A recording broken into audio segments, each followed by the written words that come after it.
Historias.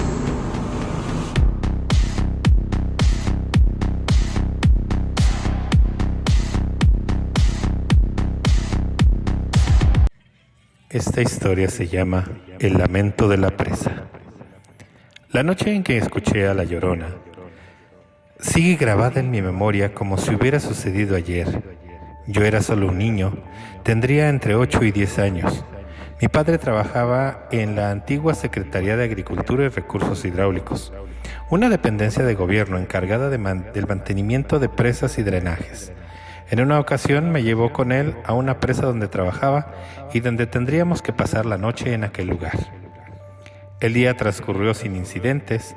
El lugar era solitario, rodeado de agua estancada y árboles, cuyas ramas se mecían con el viento, creando sombras inquietantes en el suelo. Un hombre, al que llamaban Don Manuel, era el velador del lugar.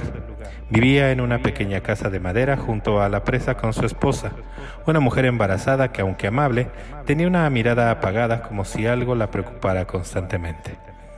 «Aquí es tranquilo», dijo Don Manuel, «en algún momento de la tarde, pero a veces se escuchan cosas». Mi padre, un hombre de ciencia y de trabajo duro, se limitó a sonreír, pero yo no pude evitar sentir un escalofrío recorrer mi espalda.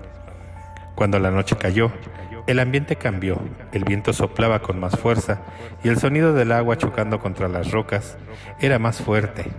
Nos acostamos en catres viejos, simples estructuras de madera y tela que crujían con cada movimiento. A mi alrededor los demás trabajadores ya dormían, sus respiraciones pesadas llenaban el aire. El silencio era casi absoluto y eso me inquietaba. No sé cuánto tiempo dormí, pero desperté con una extraña sensación. Sentía frío, pero era solo el aire de la presa. Había algo más, algo en el ambiente que me erizaba la piel. Me di cuenta de que tenía que ir al baño. Me levanté con cuidado caminando entre las sombras hasta un rincón apartado del campamento. No había luces más que la de la luna reflejándose en el agua. Todo estaba en calma. Regresé apresurado, sintiéndome observado, aunque no había nadie más despierto. Me metí de nuevo en el catre y me cubrí con la sábana delgada tratando de recuperar el sueño. Y entonces la escuché. Un lamento largo y desgarrador rompió el silencio de la noche. Un sonido que no puedo describir del todo, porque no era un grito humano ni tampoco era de un animal. Era un sonido cavernoso, lleno de dolor, de angustia, de algo que no debería existir en este mundo. El primer grito fue cercano, como si alguien estuviera justo entre las tiendas del campamento. Mi piel se erizó, sentí un peso en el pecho como si algo visible me impidiera respirar. El segundo grito sonó más lejos, como si lo que fuera que emitía aquel lamento se estuviera alejando, pero el tercero sonó justo detrás de mí. Mi cuerpo entero se paralizó y no podía moverme, no podía respirar. Un miedo ancestral, un terror puro se apoderó de mí. No me atrevía a mirar, abrir los ojos. Me quedé inmóvil temblando esperando la pasara. No sé cuánto tiempo estuve así, pero eventualmente el sueño me venció, tal vez por el mismo agotamiento del miedo. A la mañana siguiente, la tranquilidad del amanecer se rompió con los gritos desesperados de Don Manuel. «Ingeniero, ingeniero, ayúdeme, necesito la camioneta». Mi padre se levantó de inmediato junto con los demás trabajadores. «¿Qué pasó?», preguntó a algún somnoliento. «Mi esposa, el parto se le adelantó, pero fue por el fusto que se llevó anoche».